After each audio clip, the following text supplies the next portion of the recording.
I still remember the words like they were etched into my skin. "You'll never make it here. Don't embarrass yourself trying," he said, leaning back in his leather chair, smirking at me like I was some naive kid. The senior officer, my superior, the man I had respected for years, didn't even bother lowering his voice. The humiliation cut sharper than any physical blow could. I felt my cheeks flush. My hands trembled slightly as I gripped the edge of my desk, trying to anchor myself. I had spent years studying, training, proving myself in ways most people wouldn't understand. And now, here I was in a sterile office smelling faintly of coffee and air freshener, being told I was nothing. It wasn't just the words. It was the look, the cold certainty in his eyes that he believed he was untouchable, and I was just disposable. I remember staring at the polished oak of his desk, thinking about how small and powerless I felt. After he left, I sat in silence, the hum of the fluorescent lights filling the void. I could still hear the echo of his laughter in the hallway. I wanted to disappear.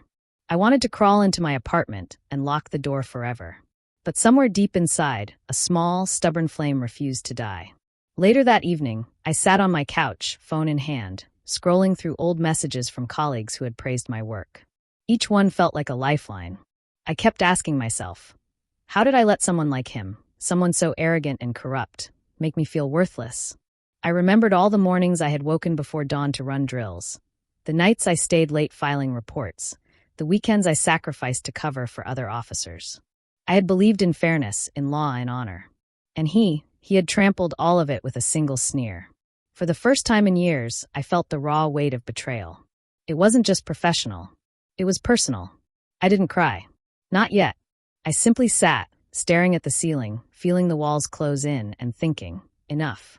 That thought was tiny, fragile, like a whisper in a storm. But it was there. I didn't know how I would fight back. I didn't even know if I could. But I knew one thing. I wouldn't let him define me. Not anymore. And that's when I started thinking seriously about the first steps I needed to take. I couldn't afford rash actions. This wasn't about revenge yet. It was about dignity. I grabbed my keys from the counter, feeling their weight. Something about that small, familiar object made me feel grounded. I opened my laptop and started taking notes, slowly, deliberately. Names, dates, incidents, every memory of disrespect, every moment he had overstepped. That night, I didn't sleep much. But I did something more important. I remembered who I was. And who I could become. Because even the most untouchable people have cracks. Even monsters leave traces. And I was going to find them. The next morning, I walked into the precinct with a hollow feeling in my chest. Every step toward my desk felt heavier than the last. I had hoped that yesterday's humiliation was a one-off, a bad moment that would pass. But reality hit harder than I expected. "Hey, don't expect any help on this case," whispered another officer as I passed, eyes darting nervously toward the senior officer's office. He said, "It's not your place to lead.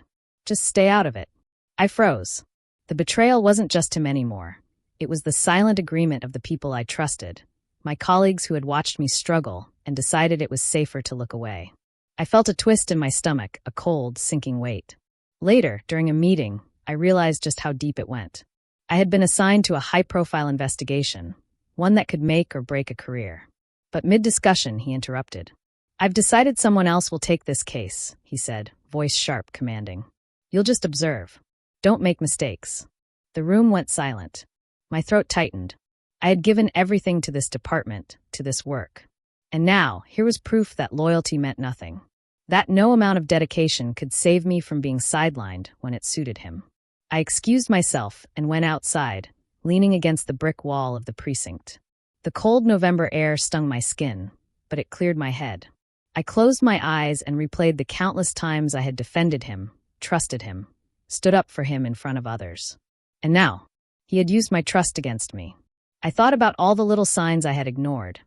The jokes in the break room that weren't really jokes, the comments about my ambition being too much, the small assignments he deliberately delayed giving me. I had been walking blind, thinking I was valued. I remembered my apartment that night, sitting on the couch, phone in hand, seeing messages from friends cheering me on. That fire inside me that had flickered yesterday, it was burning brighter now. I decided I couldn't just wait for him to make the next move. I needed to document everything. Every slight, every insult, every professional sabotage. I started carrying a small notebook, jotting down times, dates, conversations, even the tone of his voice. That evening, I sat at my desk, surrounded by files and papers, reviewing cases, reports, emails. I created a timeline. At first, it felt exhausting, overwhelming even. But then it felt powerful.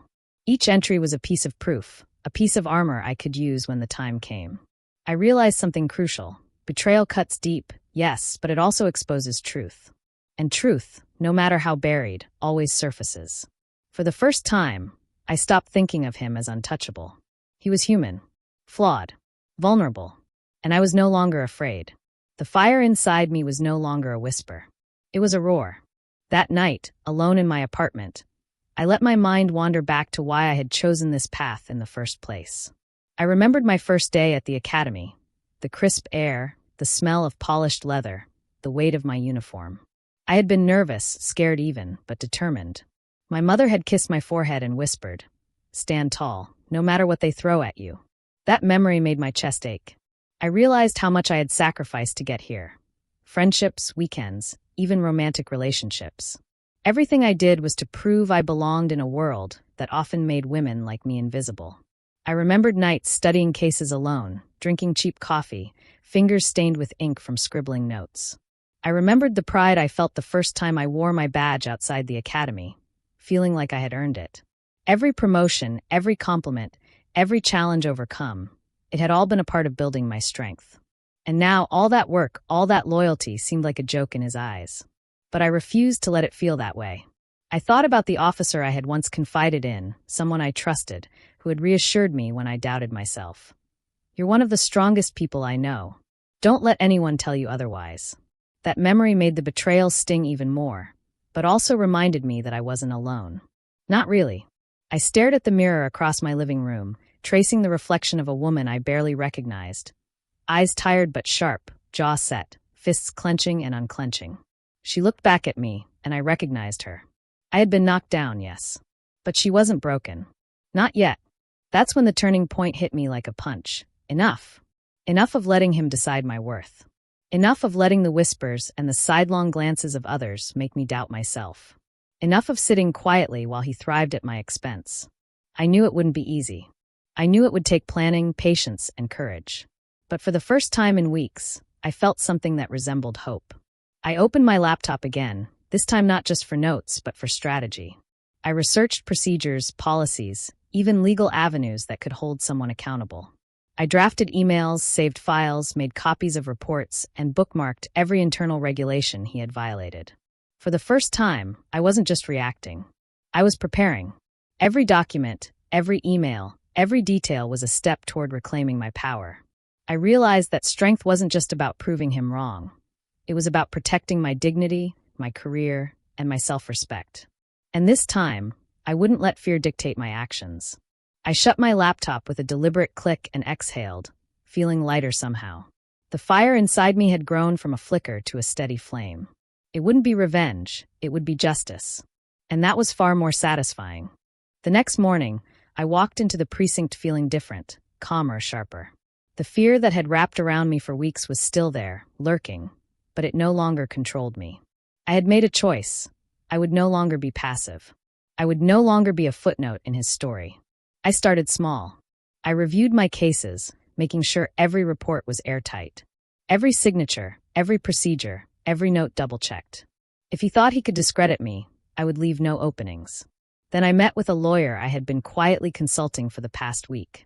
She was a woman named Claudia, sharp, direct, no nonsense. She flipped through my notes and files, nodding slowly. "You've got enough here to start a formal complaint," she said. Her words were steady, but the way her eyes met mine carried reassurance. This isn't just about him being arrogant. It's about misconduct, abuse of power, and a pattern that can't be ignored. I nodded, feeling the first rush of empowerment. For the first time, I wasn't just thinking about what he had done to me. I was thinking about accountability. Over the next few days, I meticulously gathered evidence. Emails he had sent to manipulate assignments, meeting notes where he had overruled me unfairly, recorded conversations he didn't know I had. Every piece of paper, every digital file, every timestamp was a weapon, not of revenge, but of truth. Even outside the precinct, I was careful. Bank statements, appointments, receipts from trainings, community projects. I wanted a complete record of my professionalism and his attempts to undermine me. It wasn't easy. I had colleagues who subtly warned me not to rock the boat. But I ignored them. My voice, my dignity, was worth more than their fear. Then, one evening, I caught myself smiling at the thought. I was no longer waiting for permission. I was reclaiming control. The turning point wasn't a dramatic confrontation. It wasn't shouting or tears. It was quiet, calculated, and unwavering. I realized that real strength didn't come from showing anger. It came from preparation, clarity, and knowing your own value. I sat at my apartment desk that night, sipping lukewarm coffee, surrounded by evidence and notes, and thought about him, the man who had once called himself untouchable. He had underestimated me, and he was about to learn the hardest lesson of his career. The next few weeks became a careful dance of patience and precision. Every step I took was deliberate, every move calculated. I wasn't acting on impulse. I was building a case that could not be ignored. I met with Claudia twice a week, sometimes over coffee in a quiet cafe, sometimes in her office, surrounded by legal books and files. We mapped everything: timelines, emails, witness statements. I created binders, meticulously labeled, highlighting his misconduct alongside my proof of professionalism. At the precinct, I kept my routine flawless. I double-checked reports, logged extra hours, documented every interaction. Some colleagues watched curiously, some skeptically, but I didn't flinch. My focus was on the goal, not their approval. I also started quietly reaching out to others he had wronged. I listened to their experiences, validated their feelings, and, when they were willing, documented their accounts. It wasn't easy. People were scared, protective of their jobs, but a few brave ones stepped forward. Each statement, each corroborating voice, strengthened the case. I remember one evening sitting at my kitchen table, phone in hand, listening to a former officer recounting years of manipulation. I wrote down every word, notepad trembling slightly under my pen. The human cost of his arrogance and abuse was staggering, but it fueled me. Even small details mattered. I memorized office policies, human resources protocols, even the chain of command for internal complaints. I made copies of everything: files, emails, even small notes I had scribbled in the margins of reports. Every "I told you so" moment, every dismissive comment, was a thread in the web I was building. I kept reminding myself, this wasn't revenge. It wasn't about making him suffer. It was about reclaiming my career, my dignity, my truth. I didn't want to humiliate him. I wanted justice to be seen clearly, undeniably, by everyone who had once dismissed me. One evening, as I organized my binders, I paused and looked at the stacks. The weight of the evidence, the months of preparation, pressed against my chest like a physical force. And yet, I felt light. For the first time, I wasn't just reacting. I was in control. I even prepared for confrontation. I rehearsed my words, envisioned his responses, anticipated his attempts to manipulate or intimidate. I would stay calm, clear, unshakable. I would speak truth, and no one could take that from me. By the time I walked into the precinct the following Monday, I wasn't the same woman who had sat in his office weeks ago, trembling with humiliation. I was armed with evidence, conviction, and clarity. The fire that had started as a whisper was now a controlled, burning force, focused and unyielding. I knew the confrontation was coming, and I knew I was ready. The day finally came. I walked into the senior officer's office with a folder of evidence under my arm, my heart steady, my hands calm. He looked up from his desk, surprised, but quickly masked it with that familiar smirk. "What is this?" he asked, leaning back in his chair, confident as ever. I placed the folder on the polished oak surface. "It's everything," I said, voice even but firm. "Every instance of misconduct, every time you overstepped your authority, every act of professional sabotage. You called yourself untouchable, but here's the record." His smirk faltered for a fraction of a second. "Untouchable? Are you threatening me?" I shook my head. "No, I'm stating facts. I'm not here to argue or beg for recognition. I'm here to show the truth. And it's all documented." He leaned forward, voice dropping. "Do you really think anyone will take this seriously?" "I don't think," I said, meeting his gaze directly. "I know. Claudia has reviewed it. HR has protocols. Internal affairs is ready. I've spoken to witnesses. The system is in motion. And you won't be able to hide behind your title this time." He tried to laugh it off, then tried to charm me, lowering his voice, speaking softly about loyalty and misunderstanding. I listened, silent, letting him run out of words while I stayed steady. He realized quickly that charm, threats, or guilt-tripping would not work with me. I was no longer the timid officer he had humiliated. "You can't. This is ridiculous," he barked. I placed my hand on the folder, calm but unwavering. "It's not ridiculous. It's truth. And it's time someone held you accountable. I've lost nothing but my patience. That's over." The tension in the room was thick. I could hear my own steady breathing over the silence. Every moment I stayed calm, the cracks in his armor widened. For the first time, he looked uncertain, uncomfortable, human. I didn't gloat. I didn't raise my voice. I simply laid out the facts, one by one. I spoke clearly, deliberately, refusing to be intimidated. And slowly, the balance shifted. The untouchable man who had once belittled me was now forced to listen. By the time I left his office, the air had changed. I didn't know the exact outcome yet, but I knew this. I had regained my voice. I had reclaimed my power. And the system was now aware of the truth. For the first time in weeks, I felt a strange kind of relief, a quiet satisfaction that didn't rely on revenge, only on justice. It wasn't over. Not by a long shot. He pushed back, subtly at first, snide comments in meetings, cold stares in the hallway, whispered attempts to undermine me socially. But I was ready. I had documented everything, and every action he took only added to my evidence. One afternoon, he called me into a meeting under the guise of clarifying procedures. I walked in, folder in hand, and took a seat. "You're making this personal," he said, trying to corner me, his voice low but tense. I met his gaze without flinching. "No, this is professional. It's about misconduct and accountability. It's about the work we do here and the people we serve. Personal? That ended the day you decided to humiliate me." He scoffed, leaning back. "You think you can ruin me? Your career won't survive this." I shook my head. "I'm not here to ruin anyone. I'm here to make sure the truth is seen. If you'd done your job properly, none of this would exist. I'm simply documenting facts." Every pushback he tried, socially, legally, emotionally, I countered calmly. I kept emails, screenshots, witnesses ready. Every attempt he made to intimidate or sideline me only reinforced my case. I realized something crucial. Courage isn't about never feeling fear. It's about moving forward even when you do. The more he resisted, the clearer it became that his control was an illusion. Authority doesn't make someone untouchable. Patterns of abuse and misconduct do not remain hidden forever.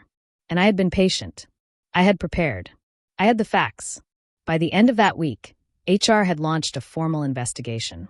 Internal affairs was involved. Colleagues who had once whispered warnings now nodded at me in quiet support. He was no longer untouchable.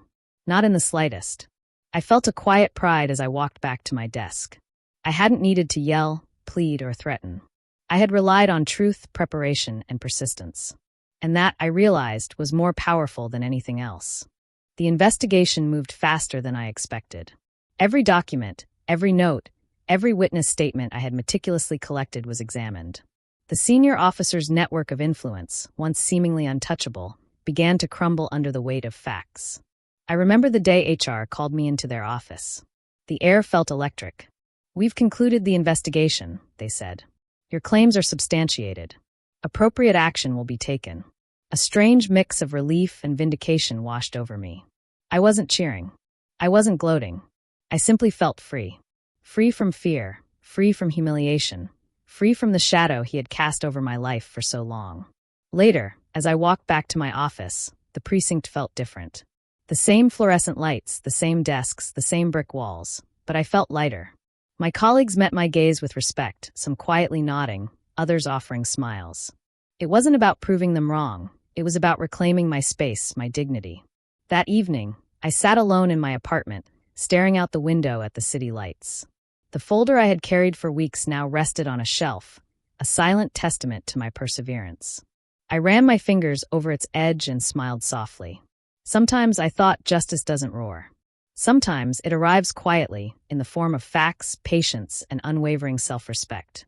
I looked at my reflection in the window, tired eyes, steady jaw, a woman who had been humiliated, betrayed, and tested. But she had risen. She had fought back. She had won something far greater than revenge, her own strength. Sometimes you have to lose everything to realize how strong you really are, I whispered to myself, echoing the thought that had ignited my fire weeks ago. But this time it felt different, stronger, whole, and I knew I would never let anyone convince me otherwise again. If you were in my place, what would you have done? Write it in the comments.